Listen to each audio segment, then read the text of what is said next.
आज टॉपिक जैसा कि मैंने पहले बताया कि गॉस थ्योरम के ऊपर गॉस थ्योरम क्या है उसका बेसिक लेंगे। ऑलरेडी पिछली क्लास में उसका डिस्कशन हो चुका है।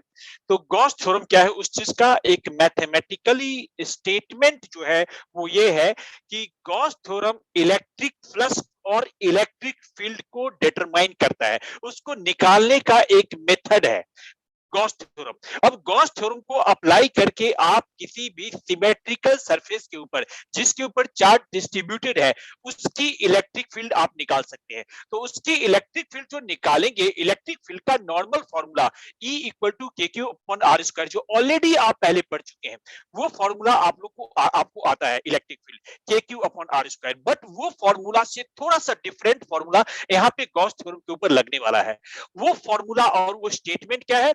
गॉस थ्योरम इलेक्ट्रिक फ्लक्स के बारे में बताता है, गॉस थ्योरम इलेक्ट्रिक फील्ड के बारे में बताता है। तो ये इस चीज का जो मैथमेटिकली और नॉर्मल स्टेटमेंट क्या कहता है वो है इलेक्ट्रिक फ्लक्स और इलेक्ट्रिक फील्ड और surface integral of electric field is equal to 1 upon epsilon naught times of the total charge enclosed by Gaussian surface. Again repeat करता हूं, इलेक्ट्रिक फ्लक्स और surface integral of electric field is equal to 1 upon epsilon naught times of the total charge enclosed by Gaussian surface. इसके अंदर सबसे पहला point है electric flux, फिर दूसरे पॉइंट में surface integral of electric field means electric field और DS is area vector, उसका integration for which for closed surface, this is not for open surface, this is for closed surface, is equal to 1 upon epsilon not times, epsilon times नीचे होगा, ऊपर charge होगा, and charge is enclosed by Gaussian surface, charge is enclosed by Gaussian surface. जो Gaussian surface हम assume करते हैं उस surface के अंदर का चार्ज सबसे लास्ट में आएगा। मतलब ये कि आप इस गॉस थ्योरम का यूज करके इलेक्ट्रिक फ्लक्स भी निकाल सकते हैं और इलेक्ट्रिक फील्ड भी निकाल सकते हैं, दोनों को यूज करके निकाल सकते हैं। बट अभी हमें एप्लीकेशन ऑफ गॉस थ्योरम में क्या करना है, इलेक्ट्रिक फील्ड निकालना है।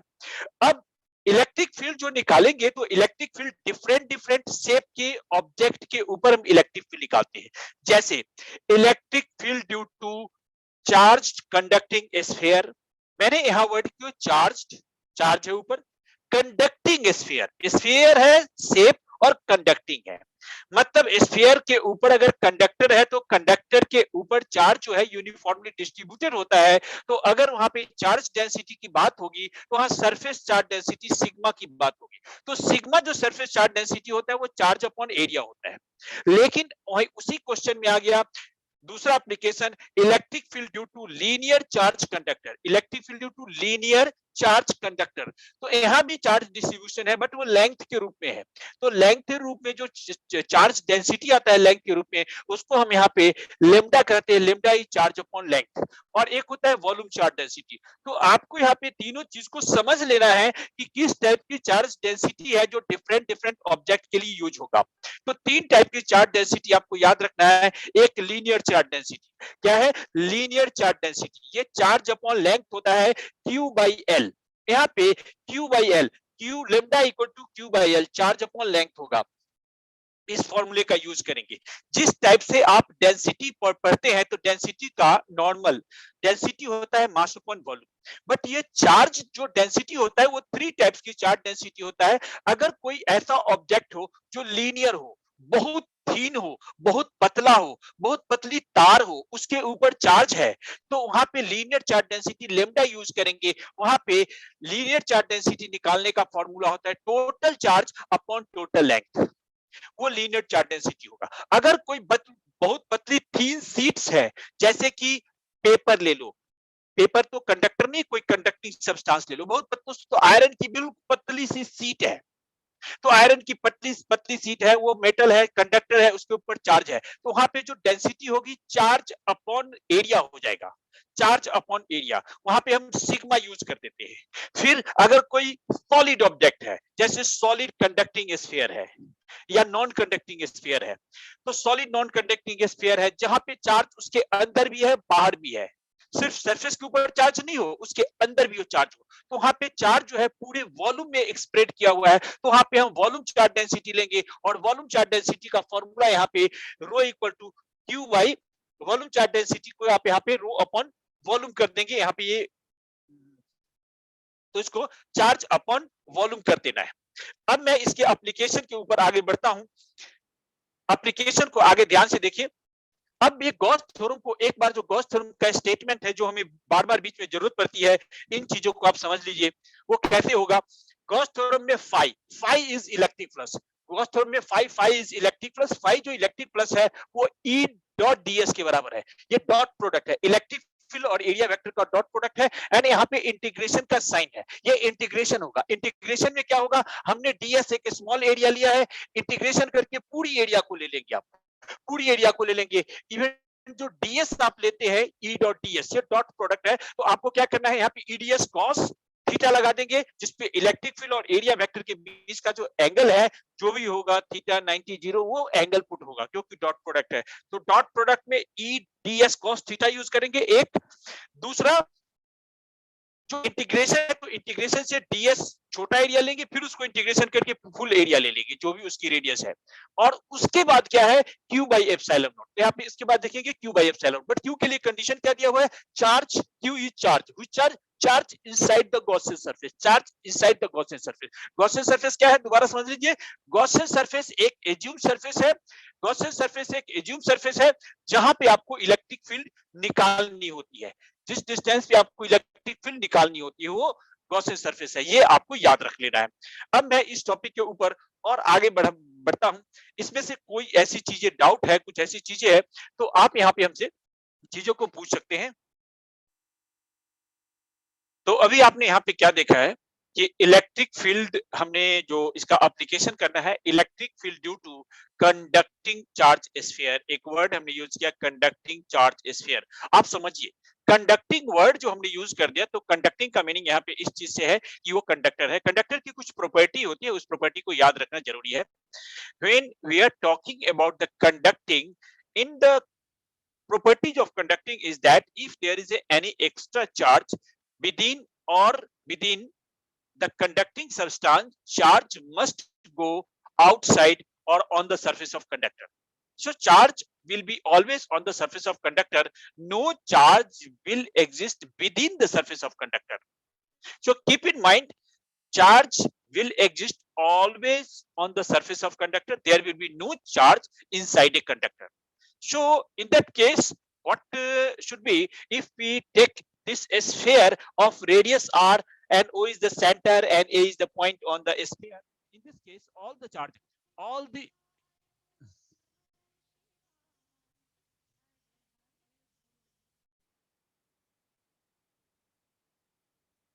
हाँ हाँ, तो यहाँ पे चार्ज जो है, इसके ऊपर चार्ज है, चार्ज क्यू है। अब मुझे यहाँ पे इलेक्ट्रिक फील्ड निकालनी है। Electric field due to this conducting sphere, जो आप यहाँ पे देख रहे हैं, इस कंडक्टिंग स्फीयर के कारण जो इलेक्ट्रिक फील्ड निकालनी है, तो इलेक्ट्रिक फील्ड की अलग अलग प्लेसेस है। इलेक्ट्रिक फील्ड की अलग अलग प्लेसेस है। अलग अलग प्लेसेस का मतलब क्या है कि अगर ये सेंटर ये है, तो इलेक्ट्रिक फील्ड इसके अंदर भी हम किसी पॉइंट पे निकाल सकते हैं, इस सरफेस के ऊपर निकाल सकते हैं, बाहर निकाल सकते हैं। तो 3 केस में है। तो इसमें क्या करना है कि कुछ बेसिक रूल जिसको फॉलो करना है ताकि आप इसको खुद से निकाल पाए, अच्छी तरीके से समझ में आ जाए। ये एक डेरिवेशन है और एक कंसेप्ट भी है। तो डेरिवेशन भी है और कंसेप्ट भी है, तो आपको प्रॉब्लम क्या आएगा कि सर ने इस चीजों को करा दिया है, सर ने ये मेथड से कराया है, मैं इस चीजों को रट लूं। सर ने जो मेथड को बताया, नहीं। अगर मैं नहीं भी हूं, तो आप एक मेथड को सीख लो और उस मेथड से सर की कोई जरूरत नहीं। सर ने एक बार मेथड सिखा दिया, मैं खुद से दोबारा भूल जाऊंगा तो कर सकता हूं। वो मेथड क्या है समझिए।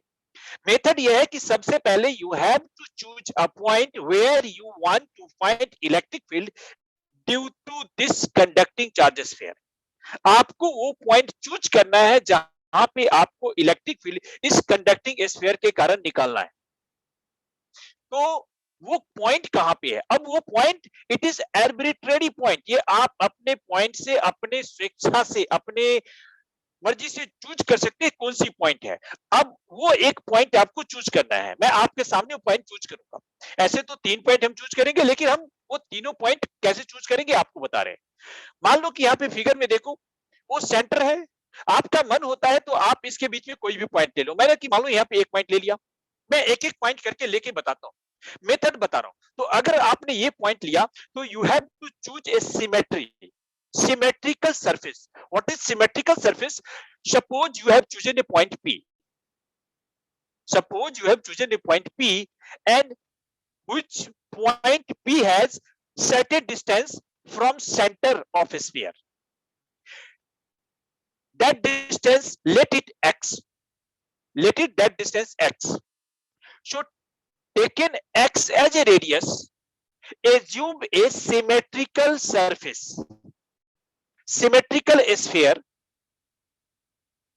symmetrical sphere.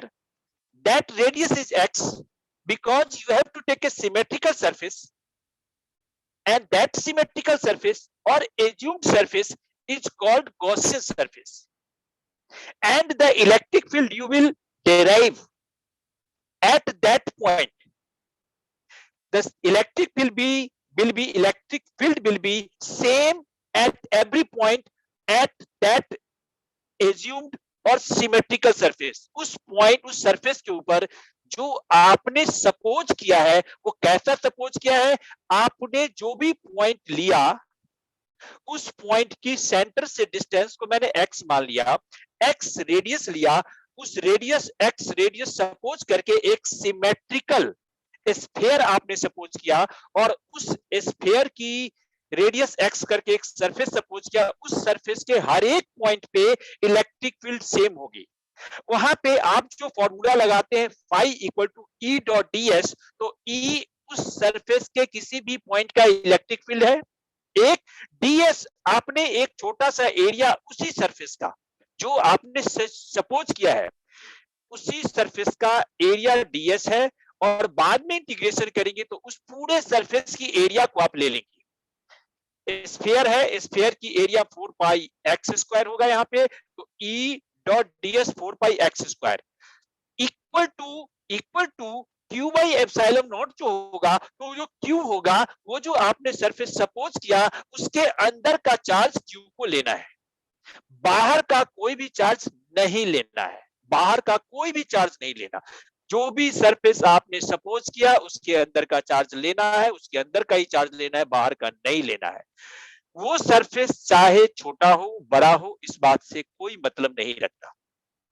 अब मैं जो बताया उसी चीज को यहाँ पे कर रहा हूं, आप पूरे ध्यान से देखिए। यहाँ पे मैंने ये पॉइंट सपोज किया, ये डिस्टेंस को मैंने x माना, इस x को मान के मैंने एक सरफेस एज्यूम किया, ये मेरा एज्यूम सरफेस है, ये गॉसियन सरफेस है। मुझे इसके इसी किसी भी पॉइंट पे इलेक्ट्रिक फील्ड, इसको मैं P1 ले लो, यहाँ पे इसको मैं P1 लूंगा, इसकी छोटे से पार्ट की रेडियस एरिया को ds लिया, यहाँ पे पॉजिटिव चार्ज है तो इलेक्ट्रिक फील्ड और एरिया वेक्टर की डायरेक्शन सेम है। अब मैं यहाँ गॉस थ्योरम को अप्लाई करूंगा, मैंने पॉइंट P लिया हुआ है तो E लेंगे अपॉन इंटू ds लेंगे into Q in by epsilon not लेंगे, जैसा कि मैंने पहले बताया था। यहाँ पे EDS cos थीटा होगा, ये थीटा की वैल्यू 0 हो जाएगी क्योंकि दोनों की डायरेक्शन सेम है, दोनों के बीच एंगल कुछ 0 है। कोई और इसके अंदर चार्ज कितना होगा, मैंने पहले बता दिया कि इसके अंदर चार्ज कितना होगा, क्योंकि ये कंडक्टिंग चार्ज स्फीयर है। जो भी कंडक्टिंग चार्ज स्फीयर होता है उसके ऊपर जो भी चार्ज होता है, उसके सरफेस के ऊपर चार्ज होता है, उसके अंदर कुछ भी चार्ज नहीं होता। कंडक्टिंग का ये रूल है। लेकिन मैंने जो एज्यूम सरफेस किया, मुझे तो इसके अंदर का चार्ज चाहिए। जब ये बड़े वाले स्फीयर के अंदर ही कोई चार्ज नहीं है, तो ये जो छोटा सरफेस हमने एज्यूम किया इसके अंदर भी कोई चार्ज नहीं होगा, 0 चार्ज होगा। तो इसके अंदर जो चार्ज हमें लिखना है, लिखना ही नहीं है ही नहीं, 0 अपॉन एप्सिलॉन नॉट, क्योंकि आपको EDS equal to Q in charge inside the surface लेना है और वो 0 है, तो 0 अपॉन एप्सिलॉन नॉट कर देना है, तो 0 बाई एप्सिलॉन नॉट हमें कर देना है। फिर भी आप इसको कैलकुलेशन करना चाहे तो कर सकते हैं। ऐसे तो यहाँ साफ साफ दिख रहा है इलेक्ट्रिक फील्ड, साफ साफ दिख रहा है कि यहाँ इलेक्ट्रिक फील्ड 0 आना है। फिर भी अगर आपको कुछ लिखना चाहते हैं तो यहाँ लिख लीजिए, ds की वैल्यू को s या 4 पाई एक्स स्क्वायर कर सकते हैं, equal to 0 by epsilon not कर सकते हैं, तो इलेक्ट्रिक फील्ड यहाँ पे 0 हो जाएगा। तो इसका मतलब यहाँ पे ये आया कि इसके अंदर जो हमने निकाला है इस पॉइंट पे इलेक्ट्रिक फील्ड 0 होगा। इलेक्ट्रिक फील्ड इसी पॉइंट पे 0 नहीं होगा, जबकि इसके अंदर किसी भी पॉइंट पे इलेक्ट्रिक फील्ड 0 आएगा। किसी भी पॉइंट पे इलेक्ट्रिक फील्ड 0 आएगा क्योंकि चार्ज ही नहीं है। Within the conductor, within the surface there is a no charge, so there is a no charge, there will be no electric field will be 0 inside anywhere inside a charge conducting sphere। ये एक point हो गया। अब मैं इसके ऊपर दूसरे point के ऊपर भी आता हूं। इसका दूसरा पॉइंट मैं आउटसाइड अगर निकालना चाहता हूं, आप आउटसाइड का भी कोई पॉइंट सपोज कर लीजिए। मान लो कि मैंने एक बी पॉइंट ले लिया, आउटसाइड द स्फीयर हमने लेंगे एट पॉइंट, हमने बी ले लिया। तो यहाँ पे वही सेम फॉर्मूला को आप यहाँ पे लिखना चाहते हैं, तो फिर से आपको क्या करना है कि मैंने एक रूल बताया, जो भी आप पॉइंट लेंगे, जो भी आप पॉइंट लेंगे, जैसे कि मैंने एक बी पॉइंट यहाँ पे लिया है, ये बी पॉइंट लिया है, तो सेंटर से बी की डिस्टेंस को कुछ मान लो एक्स मान लिया, इस एक्स को रेडियस मान के, इस एक्स को रेडियस मान को एक सरफेस एज्यूम करो, एक सरफेस एज्यूम कर लो, और ये सरफेस जो एज्यूम कर लिया उसके अंदर फिर से गॉस थ्योरम लगाओ। बिल्कुल सिंपल मेथड। तो आपने यहाँ पे क्या कीजिए, ये लीजिए, ये हमने लगा दिया, इसको x मानना है, x मान लो, यहाँ पे ds ले लो, इलेक्ट्रिक फील्ड पॉजिटिव है, बाहर की तरफ जाएगी, फिर से वो फॉर्मूला आप यहाँ पे लिख लेते हैं, इसको आउटसाइड कहीं भी लिख लो।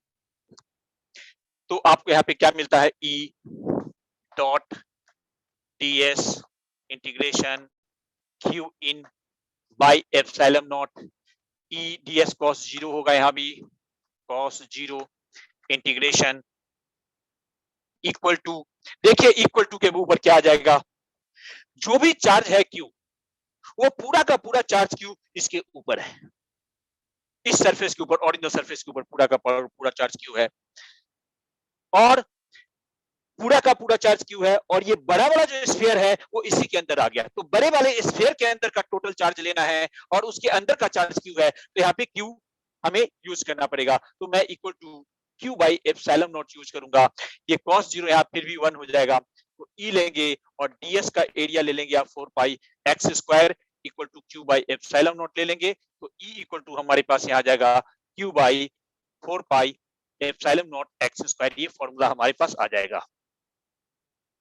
E equal to Q by 4 pi epsilon naught x square आ गया। हमने ds के लिए हमने 4 पाई x स्क्वायर यूज कर दिया, cos 0 1 है यहाँ पे। उसके बाद आप यहाँ पे चाहेंगे तो इसको सिग्मा में भी कन्वर्ट कर सकते हैं। इसके लिए अगर सिग्मा निकालना चाहते हैं तो सिग्मा चार्ज अपॉन एरिया है, और एरिया, इसकी एरिया 4 पाई एक्स स्क्वायर है, 4 पाई आर स्क्वायर यहाँ पे कर सकते हैं। तो Q अगर लिखना चाहे तो Q इक्वल टू चेंज कर सकते हैं sigma into 4 pi R square. इसके लिए आप सिग्मा की वैल्यू ऐसा यूज कर सकते हैं, Q equal to sigma into 4 pi R square. तो यहाँ पे आप इसको लिख दीजिए sigma into 4 pi R square by 4 pi epsilon not x square. ये चीजें आप कर सकते हैं। ये sigma R square by epsilon not x square भी हो सकता है।